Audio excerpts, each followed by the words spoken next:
That's right, I am back, bitches, and I'm going to finish this damn tutorial even if it takes me an entire year. Which it did, because I made this in September last year.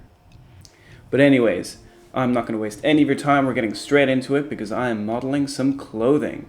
That's right, that's what we're doing today. I'm going to show you how I made it look good. There are some mistakes in the texturing, but it's not that big of a deal. Nobody notices. I'll explain those later. Anyways, I'm just modeling the basic shape using a shrink wrap modifier. It's quite simple and straightforward.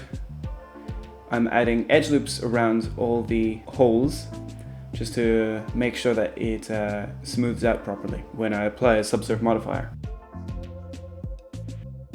The trousers, or the shorts rather, are made in a very similar way.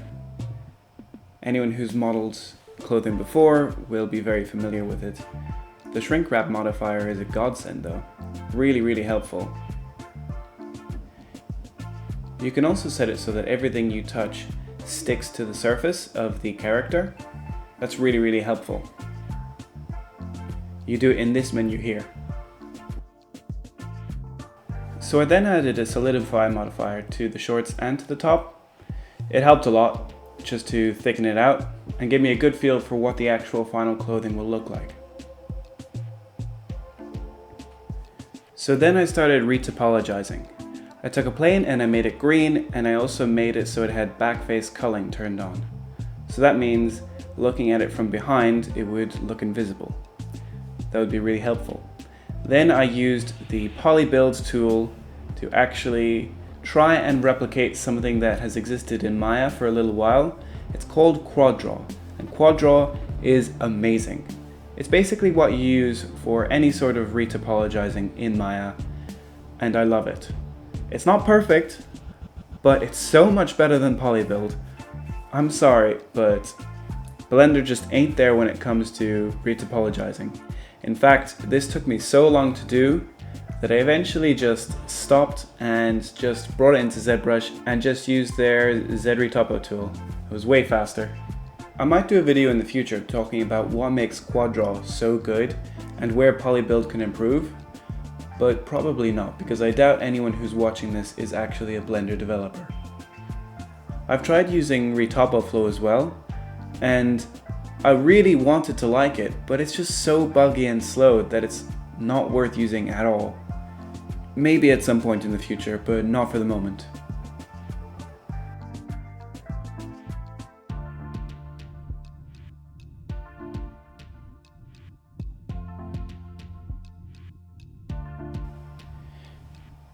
Did you see the switch there? New model. I know, you can't even tell.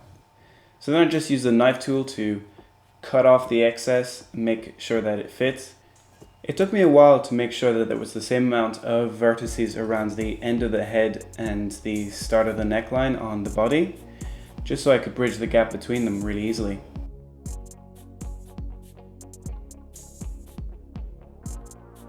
Merging these two models wasn't the perfect thing to do. I mean, I didn't have a choice, but it led to a bunch of issues with the multi-resolution modifier, which I use for sculpting. I had to do a lot of fixes where just random vertices would suddenly flick off in weird directions, creating weird spikes, especially on the head. The body worked out fine though. So I added more detail in on the neck again, because the head model was now just a retopologized base model.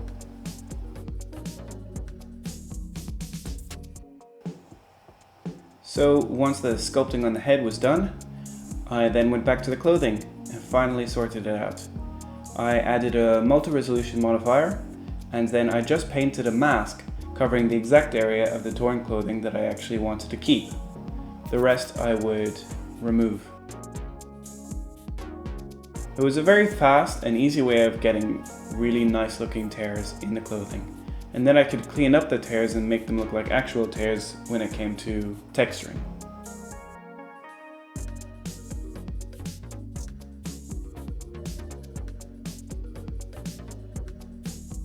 To actually extract a mask, all you need to do is go up to mask and press extract mask. It's super simple.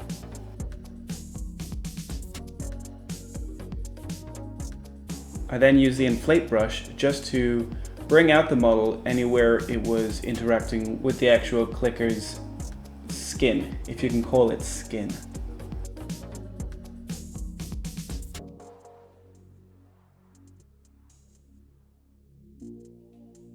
This part definitely took a lot of tweaking, but it was worth doing in order to get it right.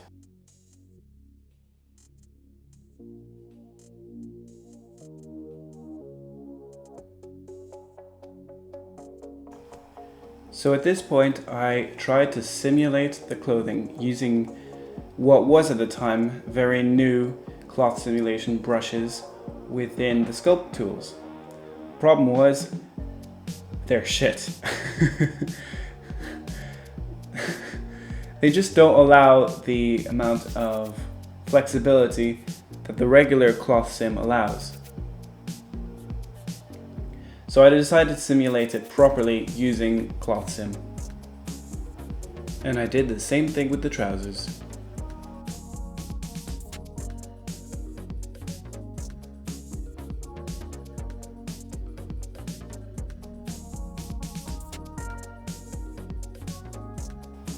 So it's important to realize that when I'm simulating this, it's not running at real time, even now that I'm playing it at 20 times the speed.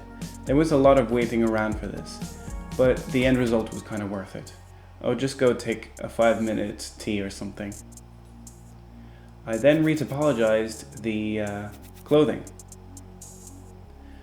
Now this is the base version before it's simulated. I set it up as a shape key, so that I could easily blend between when the clothing was just the way it is now and when it had actually simulated and fallen really nicely.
Now let me introduce you to the add-on that makes all of this possible, and it's called Mesh Data Transfer.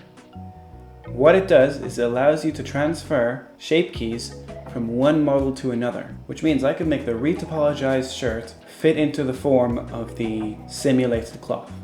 It's really useful. I'll have a link to it in the description.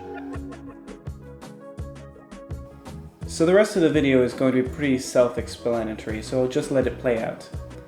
But I'll let you know first of all that there were a lot of issues and problems that I kind of cut out of this video. The main one being, as you just saw, that the cloth sort of scrunched up near the shoulders due to the odd shape of the cordyceps infecting the shoulder. This was the biggest pain with the entire project, but I managed to solve it through a lot of smoothing. I smoothed the original simulated mesh and then reapplied the shape keys to the retopologized mesh. So I'll just let the rest of the video play out. Hope you enjoy.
So there we go, I can finally say that I finished part 2.